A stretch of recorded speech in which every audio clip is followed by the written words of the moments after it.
So a lot of you guys know that one of the biggest things I look forward to in any sort of media is atmosphere, whether it be TV shows, video games, movies, anime or manga, right? It's something that I look forward to heavily because it's so unique between every single creator of their respectable field. Manga, however, is so extremely different to its counterparts, right? Because a lot of atmosphere is built of audio cues.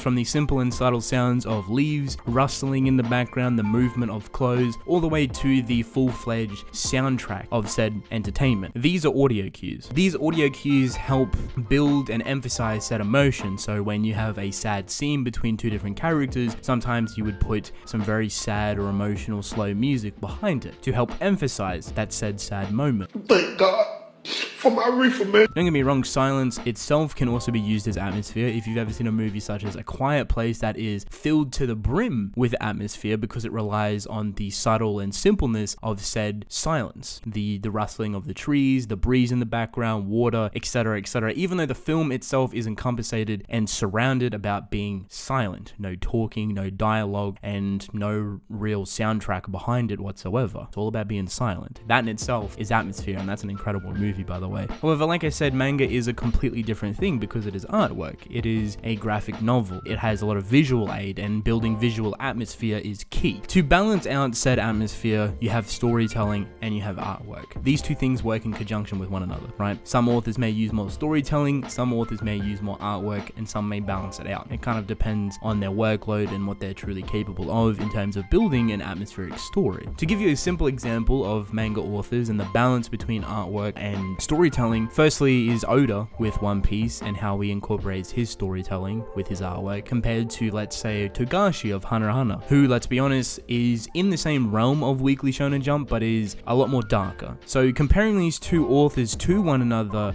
it's without a doubt that Oda's artwork is a lot more stylistic for his storytelling. He has a rich, deep, and somewhat complex world filled with a very stylistic, artwork choice, and he is very detailed in the way he draws his things, compared to Togashi, who, as we all know, is pretty lackluster in terms of the artwork department, but his storytelling makes up for it. The thing is, we know that Togashi can draw. He's very, very good at portraying emotion in terms of his more semi-realistic artwork or close-ups, and specifically portraying such deep and profound emotion when he wants to, right? But other than that, his artwork's pretty far and few between sometimes, and that's because of his, health issues that stop him from producing such content on a weekly basis, which is extremely incredible. Two authors in the same, category or genre in Weekly Shonen Jump, but ultimately completely different from one another. Hunter x Hunter is definitely a lot darker than One Piece. Recently, I've done a video on happiness, and now we're not talking about happiness specifically, but we're talking about the author of that series, known as Oshimi Shuzo, someone that I am very fond of in terms of atmospheric writing. He is absolutely incredible. If you've ever read The Flowers of Evil, you would know exactly what I'm talking about in terms of building atmosphere with his storytelling. However, we're not looking at Flowers of Evil nor Happiness. We're looking at another series that he is publishing alongside of Happiness, which is known as A Trail of Blood. This manga is so profoundly complex in nature, in emotion. It is absurd how much atmosphere is filled into this story. The artwork itself is so specific to the series itself. It's so unique and simplistic, but very stylistic, and just ultimately the choices he makes in terms of how he draws his characters,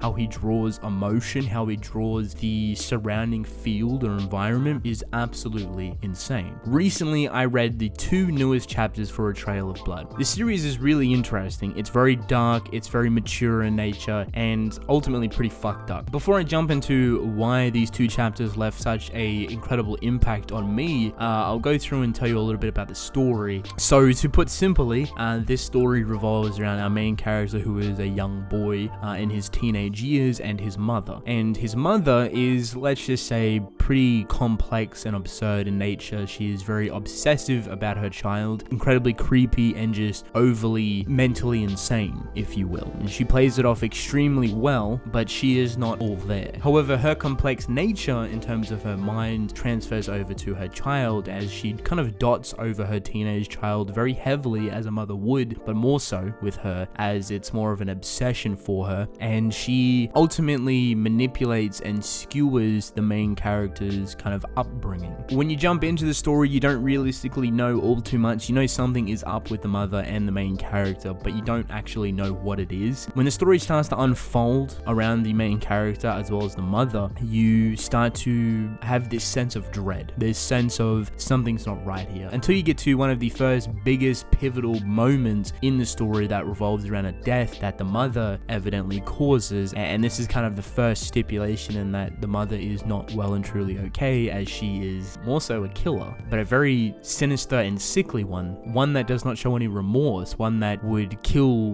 basically anyone to favor her son, if you will. Obsession and jealousy at its finest degree. These two chapters have left such a massive impact on me, right? It's been years since I have fell in love with panel work and artwork and storytelling, but these two chapters have brought that all back to me. That feeling of reading manga, that enjoyment of being fully encapsulated by an incredible series with such profound artwork and atmosphere. It was intense. I was not expecting it. Well, the greatest thing about the story is that you do not know what to expect. Anything is around the corner. There is no build up for it. It's like having your main character die halfway through the story, but you didn't even know it was coming. Something so massive and impactful to us as readers is literally unknown to us in A Trail of Blood. The atmosphere that these two chapters oozes is so fucking incredible that these two chapters alone wants me to push you guys to at least go read the series. Go give it a chance and read all the way up to those two chapters, and you will know what exactly I'm talking about. With a mother that is so obsessive, possessive, jealous, and just mentally insane over her child, when her son comes in contact with another woman, you know, with a teenage crush, if you will, she is ultimately thrown off the hook. The mother has lost all sense of willingness and has gone on a deep dark spiral. One chapter specifically out of the two was so physically demanding for me, right? Because I was reading, and this, I'm going to explain this bit by bit. I was reading this chapter, right? And this is how well the artwork that Oshimi Shuzo does is so profoundly complex in nature that it just oozes with atmosphere, right? One of the chapters, the first one out of the two, when I was reading it, there is a moment where the main character has his hands wrapped around his own throat, where he is struggling to breathe and understand what is going on. You know for a fact that he is in fear. I felt that. I felt myself slowing down my breathing and just feeling like I was having a panic attack because of reading this chapter. I felt like I was holding my breath because the main character was more so choking himself. That is how incredibly thick the atmosphere was in that chapter, and that is what left the biggest impact on me, because after I finished reading that chapter, after I was aware of what I had done to myself in terms of holding my breath subconsciously because the main character was choking himself and basically having a panic attack, I knew that this story, I knew that this piece of work by Oshimi Shuzo known as A Trail of Blood would stay with me for the rest of my life. There is not many series that I have read that I would speak so highly of. The storytelling in A Trail of Blood is not even that profoundly complex in nature. It more so drives itself off emotion and the usage of artwork in terms of one's mentality, and the way Oshimi Shuzo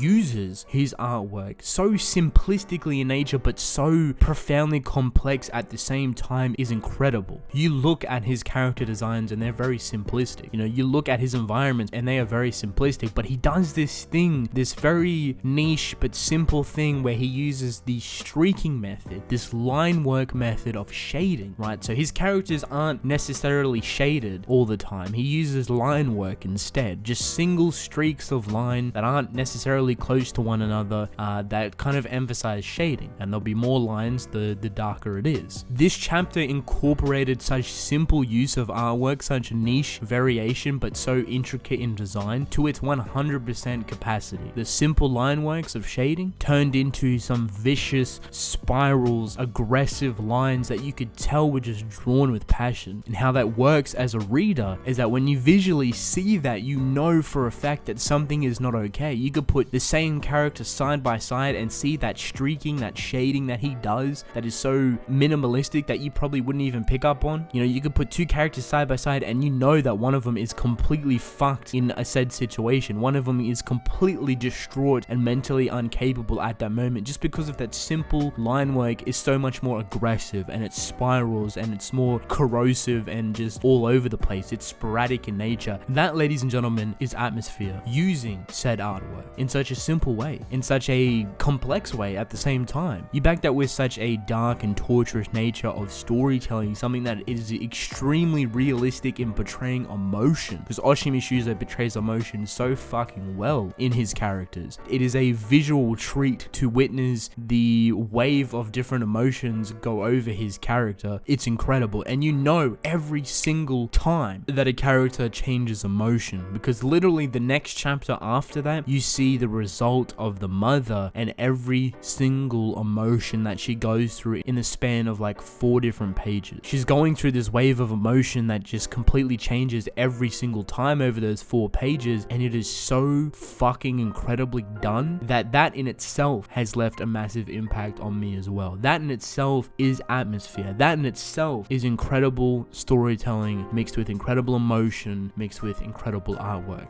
And I just had to talk about it. I just had to push my experience out there, because I don't think I have read a story that has done what Oshimi Shuzo has done to me in those 2 chapters. And that's basically it. I want you guys to go read this series if you're up for it. I understand if it's not your cup of tea, but I would highly recommend you go checking it out and at least try and understand those final 2 chapters, or at least the most recent 2 chapters of that series known as A Trail of Blood. His storytelling is so unique, his emotion is so prolific, and his atmosphere is absolutely incredible. And the way he portrays that using his artwork is absolutely something special. With that being said, I'm actually going to end the video off here. I hope you guys enjoyed. Don't forget to subscribe. I greatly appreciate it. Let me know your thoughts in the comment section below, and I'll catch you guys in the next video.